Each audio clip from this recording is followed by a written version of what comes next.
Okay, good morning, everybody. Everybody's well. Happy Thursday. Today's boost is dedicated to Abe and Rana Adler of New Jersey in loving memory of Rana's mom, Lillian Stifo, on her yard site, and may her memory be a blessing. We thank them for their dedication.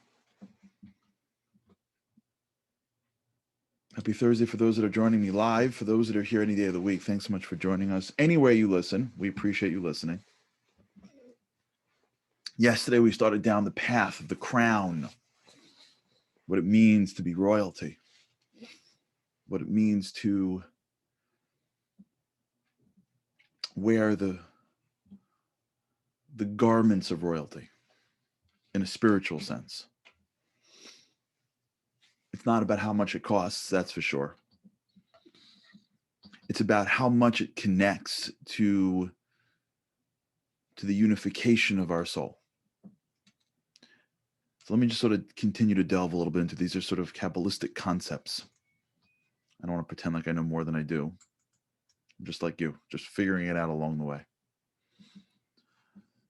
And the way I always understood it is the way we began yesterday to sort of delve into it, but I want to sort of like take the example a little bit further, if you will.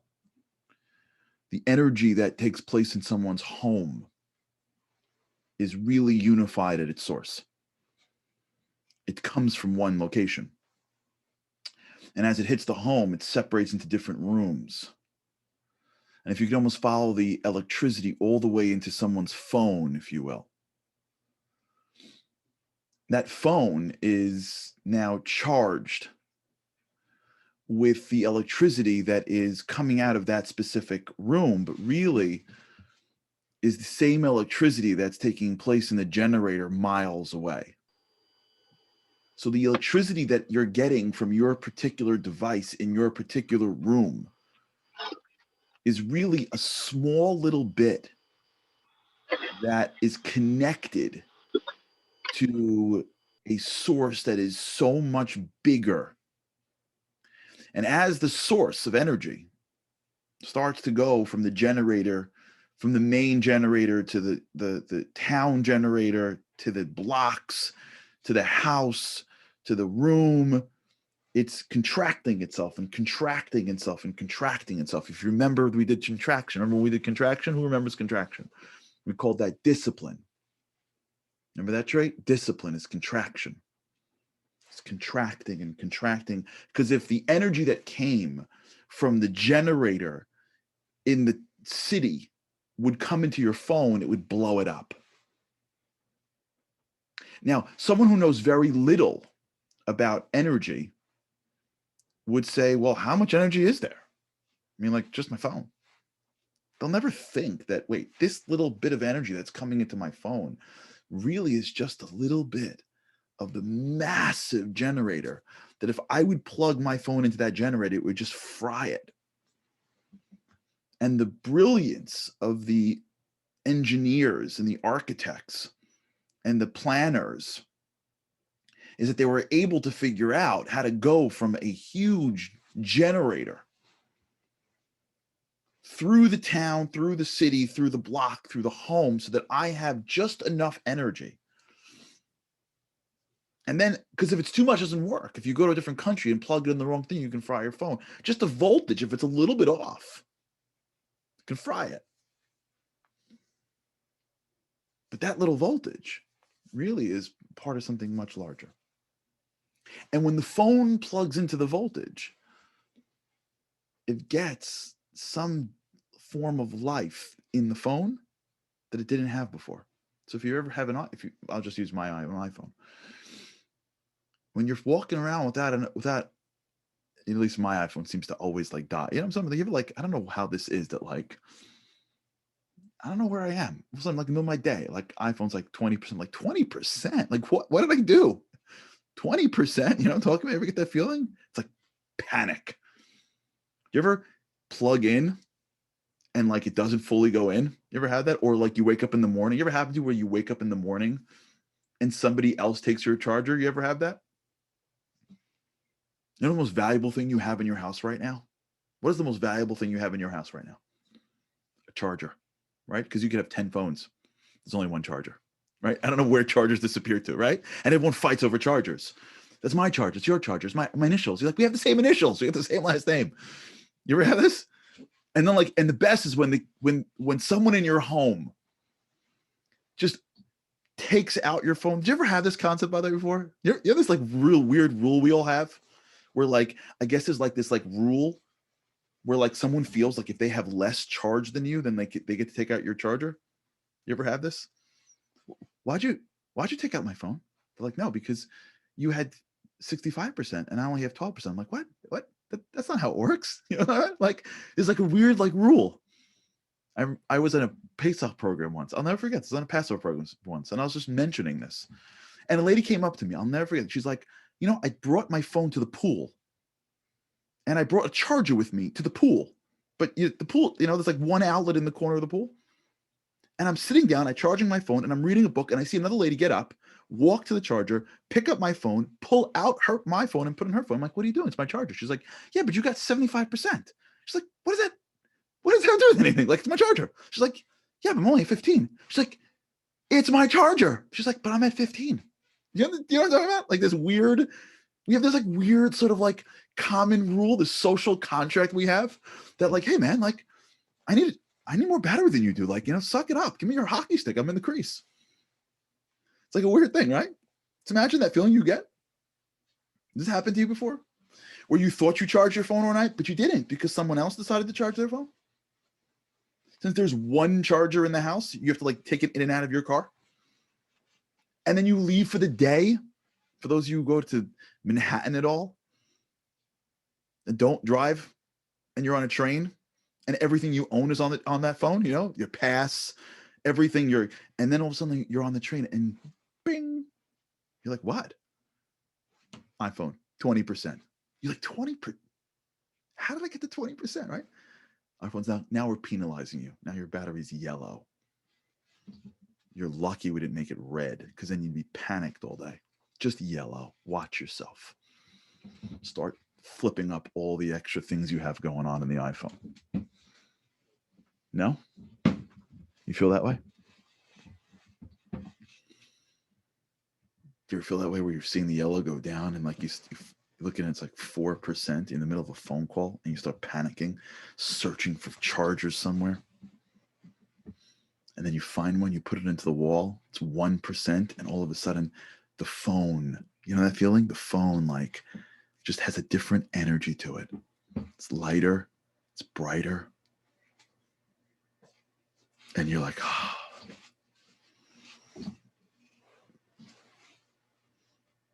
That's our life.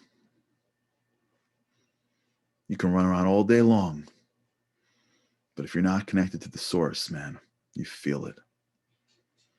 You feel it. You can run around all you want. But if you're not connected to the source, you don't plug in. You don't have time. It's only a matter of time before you die on the inside. Not physically. You're alive, but you know,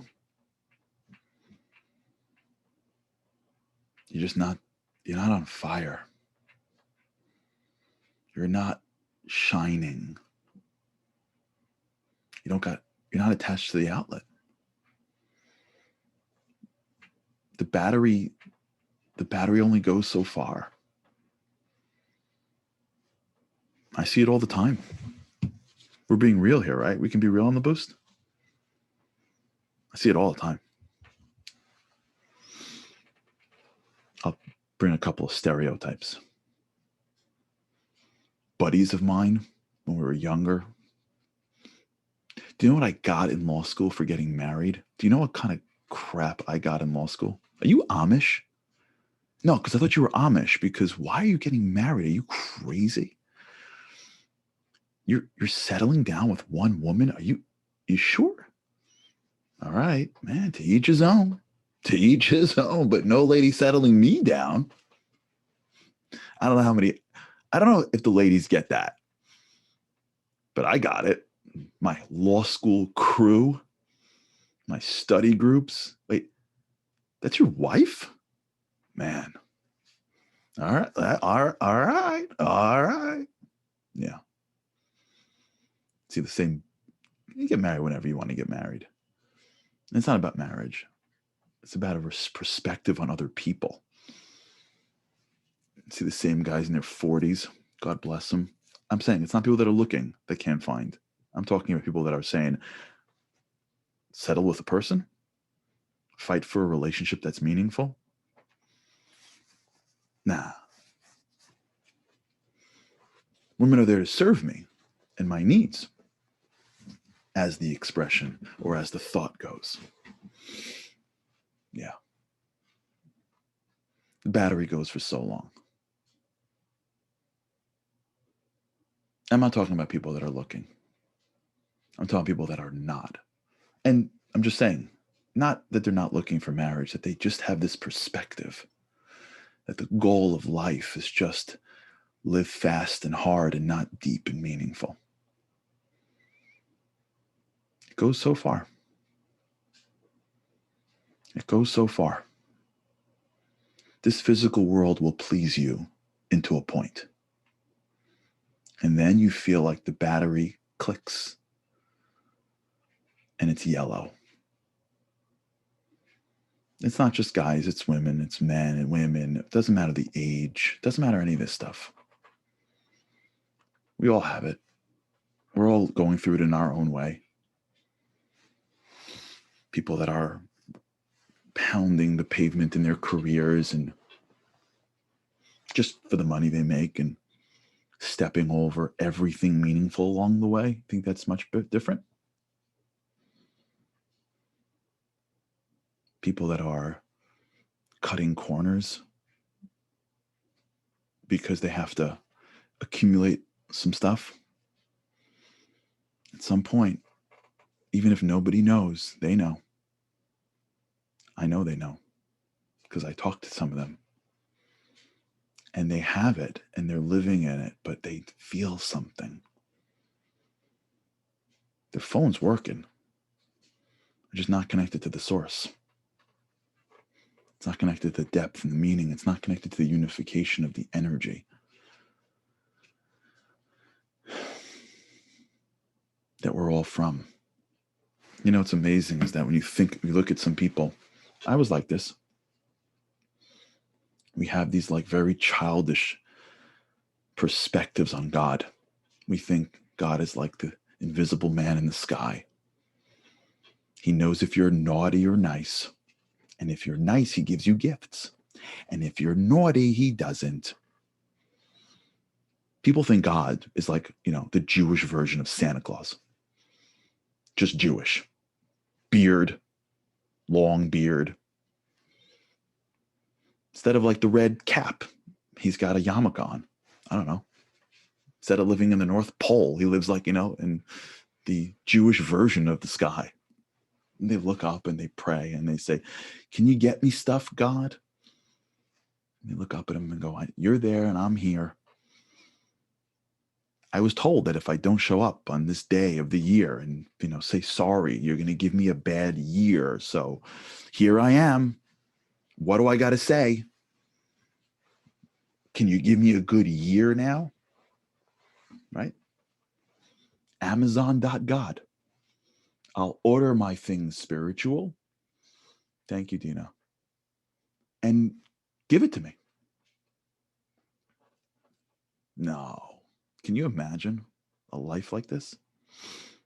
The creator of the universe, the divine energy that is inside everything, the ultimate generator that is filling the world with spiritual benevolence that makes us have a life that everything in the world that we touch could be filled with meaning. Every food, every moment, every human being is pulsating with divine energy. And as opposed to being able to tap into it, we just see the outside surface, try to accumulate it and think that the divine is some Santa Claus in the sky giving us things when we say a couple of words that we don't really mean, but we do so because it's our tradition? Could that be the extent of religion? Really? That's what we've been doing for 2,000 years? That's what our people, and not just our people, that's what people have been dying over for centuries. The invisible man in the sky that gives you goodies when you bow your head and juggle for him, when you read him divine poetry written by old rabbis. That's how it works. It's not how it works. It's the outlet. Our soul is a tiny little bit of the larger divine being. We are the little feeling in the outlet in our living room, and yet we feel separate and small because we need to be, or else our bodies would be overwhelmed. And for those who aren't catching the example, our bodies are our iPhones. Our soul is the electricity that's in the wall. And if that electricity would be a little bit too high, if our soul would be too connected, our bodies would disintegrate. So we feel small, but we're not small. We are just one little ray of the same energy that's in every room, that's connected to the whole neighborhood and block and town and country. Me and you are not separate. We just look different. My phone is different than your phone. And I got different apps and different hardware, but we're basically the same. We're built the same. Let's just say we have the same hardware, we just have different software. I've downloaded a few things and you've downloaded different things. Same stuff. But me and you are more the same than we are different because we both come from the same source. When I look over to people in my life and see the differences, then my eyes are physical eyes. When I look over my life and see the similarities, and I see and I look for the divine energy that is within them, I find a piece of me and you and me. Me and you and me. What is that, Cheerios? Andy, what song is that from? Me and you. Na na na na na na na na na na na. Where's that from? So happy together. It's a song, but what commercial used that song? That's the trivia for the day. Da, na, na, na, na, na, na, na, na, na. Golden Grams. Is that right? Golden Grams? Golden Grams. I think it's Golden Grams. I know it was originally not Golden Grams, but someone please guess what song that's from. It's too old. When I walk around and I see to myself, this world, I'm a piece of it. I'm not trying to digest it. I'm trying to integrate with it. I'm not trying to accumulate it. I'm not trying to own it all. I'm not trying to own that person.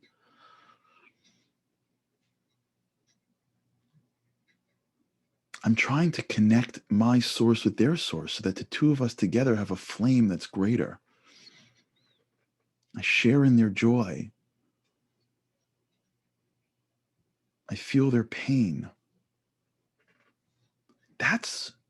We think that's like for suckers. Nice guys finish last. My favorite expression. Nice guys finish last is almost as awesome as the other one with the mistake. You know, you never. What's the other one with I'm using something good for somebody else and it comes back to you. I forgot the expression. Nice guys finish last. Nice guys don't finish last. No good deed goes unpunished, right? Thanks, Andy. Nice guys don't finish last. You know what happens to nice guys and nice women? They don't play in the race.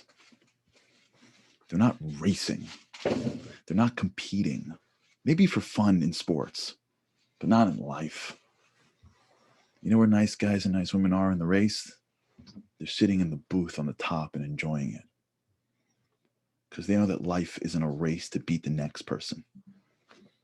Life is a race to find the outlet so that I can connect in a deeper way with those around me. And when I do, I get a piece of me where I am now plugged into a source that brightens me up from the inside. I don't need the hits from the outside to feel good for a couple of minutes until it goes away and I got to search for the next one. I get to feel good from the inside. My phone just brightens. Not because it's bigger than your phone, but because I'm plugged into the same source that you're plugged into. Those are called spiritual eyes. And you don't got to be a big rabbi or clergy to live like this. You just got to be willing to clean the lens. You got to be willing to fight for the crown. You got to be willing to be royal. That's the trait. Wherever you are in any stage of your life, whatever the relationship status you have, whether you are, whatever your socioeconomic, it don't matter, because every one of us has an outlet and every outlet's connected to the source. All right, everybody. That's our goal for today. To start looking for our outlets, to start seeing the outlets and this energy and the people around us. Start realizing that we're more the same than we are apart, and when we're all unified, man, I'm going to feel a certain level of pleasure that I will never feel anywhere else. All right, everybody. Have an amazing day. Be royal. And with God's help, can't wait to see you again tomorrow. Have a great day.